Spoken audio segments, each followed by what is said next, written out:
मेरे बच्चों आज इस सेशन में हम लोग जीपी के कुछ इंपॉर्टेंट क्वेश्चंस को डिस्कस करने वाले हैं, तो ध्यान से देखना और समझना। देखो क्वेश्चन है, the product of third and eighth term of a GP is 243। If the fourth term is 3, find its seven term.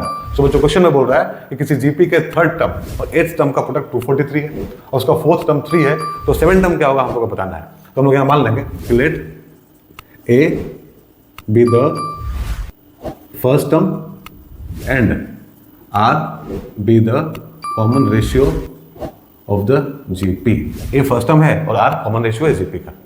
अब देखो यहाँ दिया हुआ है क्वेश्चन में, given the product of third term and eighth term is 243। So बच्चों third term क्या होता है? थर्ड टर्म होता है ए आर स्क्वायर।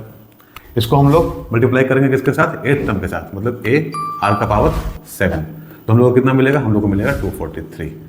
तो इसको सॉल्व करके हम लोग को यहाँ मिलेगा ए स्क्वायर इंटू आर का पावर 9 इज इक्वल टू 243।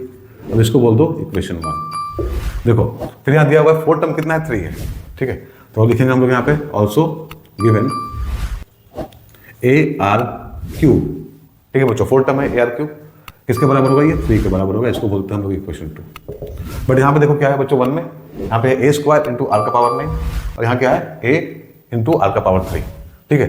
तो हम लोग स्क्वायरिंग कर ले बोथ साइड 2 का, तो हम लोग को ए स्क्वायर मिल जाएगा। तो फिर वहाँ से बच्चों हम लोग आर निकाल सकते हैं अपना। सो यहाँ पे लिखो squaring both sides of 1, we get a square into r का power 6 is equal to 9 and this is equation 3। इसको हम लोग बोलते हैं इक्वेशन 3, ठीक है। तो अब बच्चों 1 को अगर 3 से डिवाइड करें तो ए स्क्वायर कैंसिल हो जाएगा और आर हम लोग को मिल जाएगा। So dividing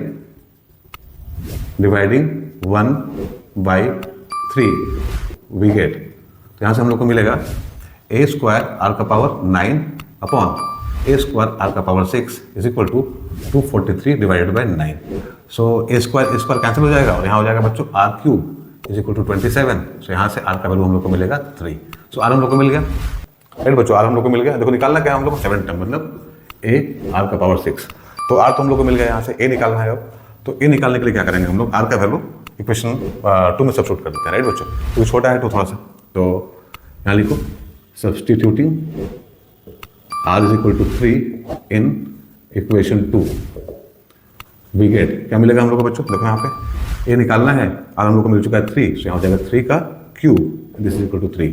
so a is equal to 3 upon 27 is equal to 1 upon 9। तो ये हम लोग को मिल गया यहाँ से। अब ए भी हम लोग के पास में है, आर भी हम लोग के पास में है। So seventh term of the GP is equal to a r 6। So a कितना है बच्चों? ए है 1/9, आर कितना है 3, सो 3 का पावर 6 हो जाएगा यहाँ पे। सो दिस इज 3 का पावर 6 माइनस 2। देखो 3 स्क्वायर ऊपर जाएगा तो इससे माइनस हो जाएगा, तो यहाँ हो जाएगा 3 का power 4 and this is equal to 81। So 81 is the answer. उम्मीद है आप लोगों को समझ में आ गया होगा बच्चों, इंपॉर्टेंट क्वेश्चन है। और बच्चों क्वेश्चन लगभग ऐसा ही आता है एग्जाम में। तो हम लोग करते हैं चलो अपना सेकंड क्वेश्चन।